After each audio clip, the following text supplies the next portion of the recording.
Assalamualaikum warahmatullahi wabarakatuh. Perkenalkan, nama saya Amalio Hiril Mala dengan NIM J5202061. Jadi, di sini saya akan membahas mengenai pemerataan dokter gigi Indonesia. Topik yang akan dibahas yang pertama, gambaran ketersediaan tenaga dan upaya kesehatan gigi di puskesmas, defisit tenaga kesehatan terutama dokter gigi, penyebab kurang meratanya dokter gigi di Indonesia, serta undang-undang mengenai pemerataan dokter gigi. Topik bahasan yang pertama yaitu ketersediaan tenaga dan upaya pelayanan kesehatan.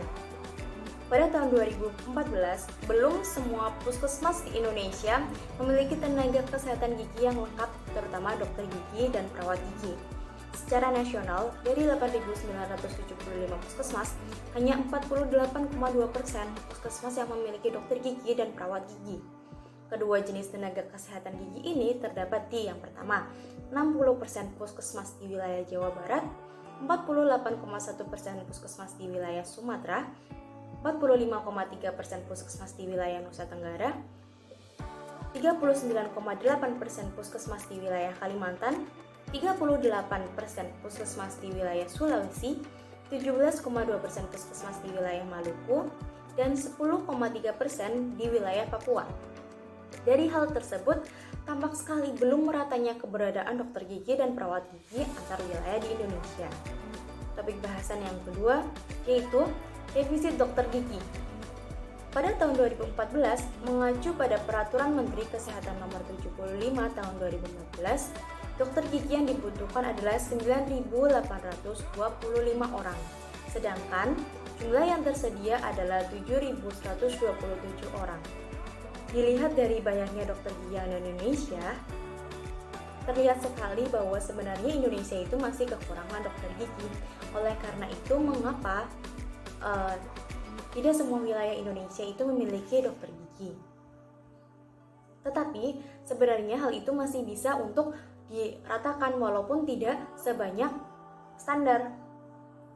Ada faktor lain mengapa dokter gigi di Indonesia itu penyebarannya kurang merata, yaitu keengganan dokter gigi yang baru lulus untuk mengabdi di pelosok. Kenapa kok tidak mau mengabdi di pelosok? Penyebab keengganan tersebut yaitu pertama, sarana dan prasarana kurang memadai. Seperti yang kita lihat bahwa akses untuk menuju ke tempat terpencil maupun akses menuju ke pusat kesehatan susah. Selain itu, alat untuk menunjang dari pemeriksaan dokter gigi itu juga masih kurang banyak, masih kurang memadai. Selanjutnya, daerah luar Jawa dikhawatirkan banyak virus dan penyakit mematikan karena tidak sedikit mahasiswa koas yang mengabdikan dirinya di suatu pedalaman itu ada yang berujung maut. Yang ketiga yaitu masih kental akan budaya setempat. Daerah-daerah di pedalaman, mereka masih mempunyai budaya leluhur yang sangat kuat. Mereka tidak percaya mengenai kesehatan yang harus diobati dengan dokter. Mereka itu tidak mau mengerti tentang medis, tidak mau mengerti, dan memang itu dilanggar oleh budaya setempat. Sehingga apabila dokter yang di sana susah untuk menerapkan pola hidup sehat mengenai menurut standar kesehatan. Sehingga mereka berpikir apabila di sana mungkin cukup sia-sia, tapi sebenarnya itu adalah tantangan tersendiri bagi dokter di pedalaman.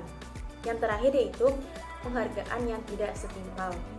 Maksudnya bisa dilihat dari penghargaan oleh pemerintah, ya seperti itu. Selanjutnya, topik yang keempat yaitu Undang-Undang Pemerataan Dokter Gigi.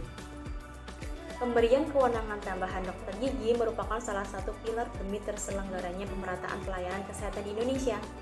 Latar belakang pemberian kewenangan tambahan kepada dokter gigi dan latar belakang diselenggaraannya pemerataan pelayanan kesehatan secara akumulatif memiliki pijakan yuridis, terutama pada Undang-Undang Nomor 29 Tahun 2004 tentang Praktik Kedokteran, Undang-Undang Nomor 25 Tahun 2009 tentang Pelayanan Publik, dan Undang-Undang Nomor 36 Tahun 2009 tentang Kesehatan.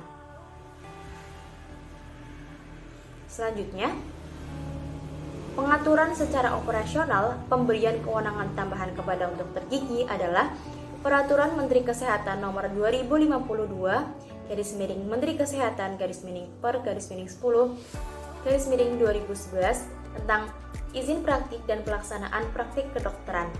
Mengingat Undang-Undang Nomor 25 Tahun 2009 tentang pelayanan publik mengatur secara tegas di antara ruang lingkup pelayanan publik adalah bidang kesehatan, telah menjadikan berbagai produk perundang-undang berkaitan dengan pemberian kewenangan tambahan kepada dokter gigi dalam rangka pemerataan pelayanan kesehatan dapat dipertanggungjawabkan secara konsisten, harmonis, sistematis, dan sinkron, baik dalam tataran vertikal maupun horizontal.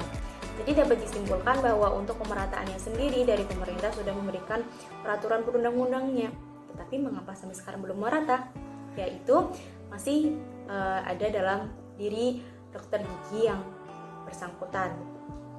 Bisa juga karena undang-undang dari pemerintah yang kurang tegas dilaksanakan. Selanjutnya, mengenai dokter gigi pengabdi pedalaman. Ini adalah ada beberapa tokoh pengabdi pedalaman. Yang pertama ada Greseti Sabrina.